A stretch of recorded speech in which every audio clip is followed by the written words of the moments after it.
question piece, please. Coach, we talked about earlier about dealing with the living in terms of even when you're guarding aggressively, that sometimes you want to make sure that you scouting point, but some things that are just make good shots despite what defense. Was it that main example that in terms of not only reacting to cloud with 2 3-pointers, being alerts and next to just so about how you team execute the game plan and how you felt?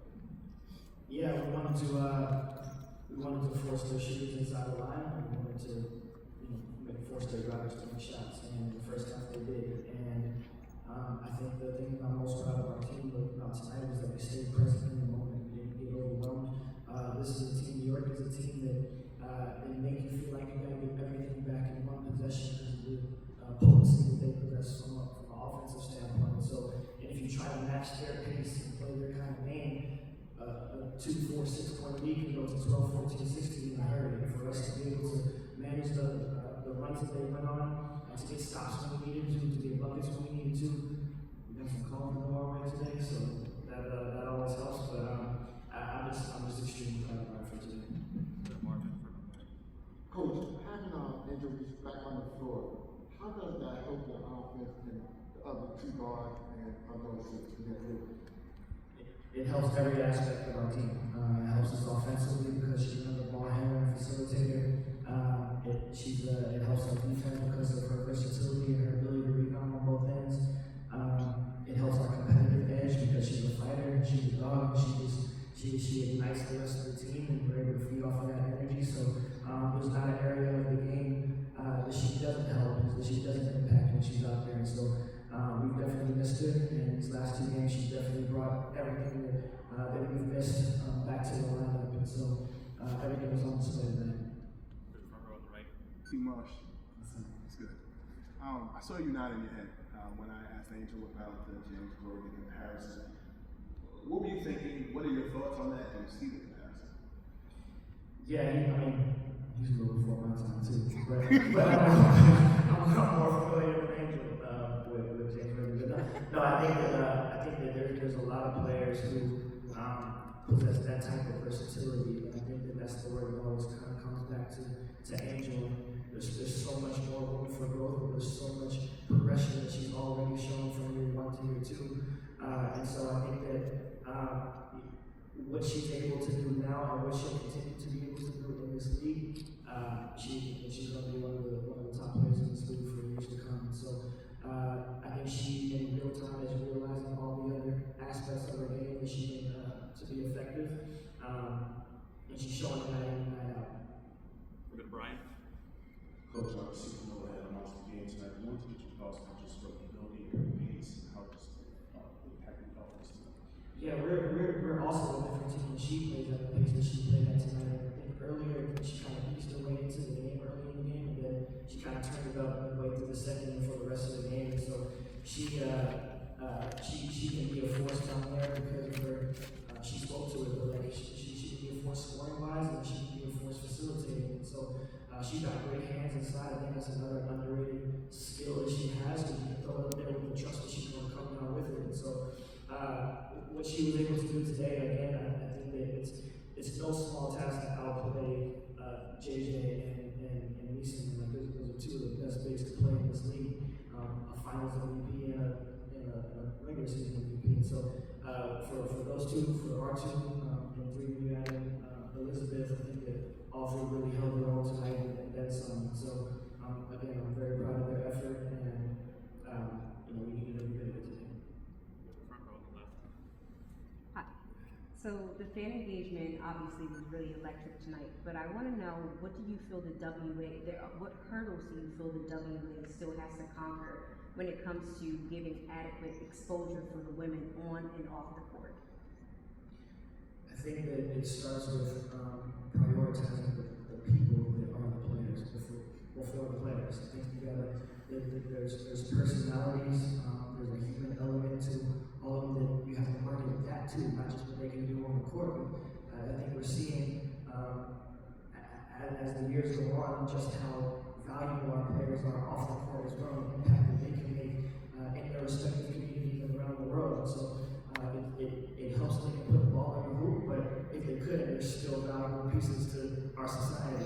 And so I think that has to be realized. I think that people have to understand that and market it in a way that's unique to the individual. And so I'm proud to now be a part of it in my fourth year in the W, and being able to see just how amazing these women are on and off the court.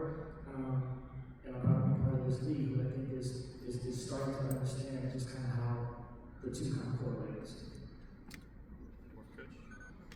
For the second row on the right, second row left. Sorry. Even though you were, coach officially eliminated last night, based on what you did tonight, I'm looking at what's left the rest of the way.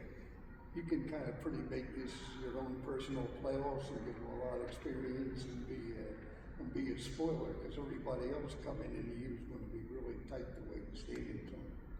Yeah, I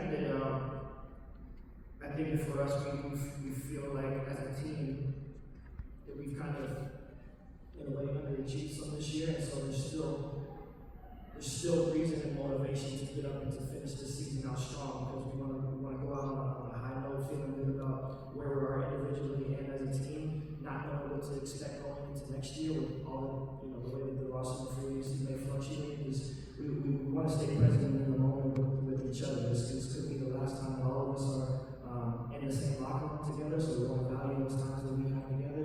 I think that if you were around us on the daily, whether it's in practice or meetings, like you would see just how much we like being around each other despite what our record is, and we don't want to let those moments go to waste either. And so there's still an element to us as competitors that we want to put our best effort each night, no matter who we're playing. And so we have 9 more of these to go. We're going to embrace every one of them, and hopefully come out with the same effort that we gave tonight against Seattle did last game. We have time for a couple more. We'll go back to Andrew. Yep. Coach, quick word for you. Whether it Cubs or the White Sox, are you ready to throw first pitch? If they call you out to throw first pitch now. I've been ready. My mom said everyone. I'm ready. Yes, I'm Barry will actually throw the first pitch this week, and so we'll all be in attendance from that. But yeah, I'm ready. Who goes out with the front row on the right? Being that Chicago is such a strong sports city, what type of support have you seen the city get behind Chicago, and what's the element of how they're getting behind Chicago? Yeah, it's a great sports city in the sky, a great fan base. I'm appreciative of it, and I think that those who are true Sky fans can kind of look beyond what's just on the surface and kind of see what we're trying to establish here. And I think that they understand basketball, they understand sports, and so it's good to have that perspective as well in the midst of some of the negativity that exists as well. And I think it helps our players to be able to kind of drown that side of it out and just kind of own in on the positive and own in on the constructive criticism that's going to help us moving forward. And so I think that, again, our city is one that's tough and one that it likes winning, but also understands that it's a process and how important the internal and external support is.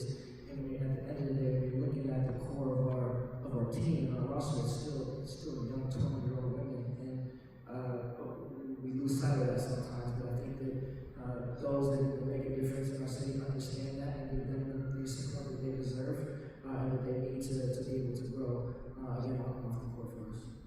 We'll close out with Brian. Last question. After the Seattle game, you spoke about that second quarter and how that really impacted the outcome of the game. Today's game, you guys matched New York here in the second quarter. What did you get your thoughts on not only the second quarter, but also the third quarter, how you guys played in the score?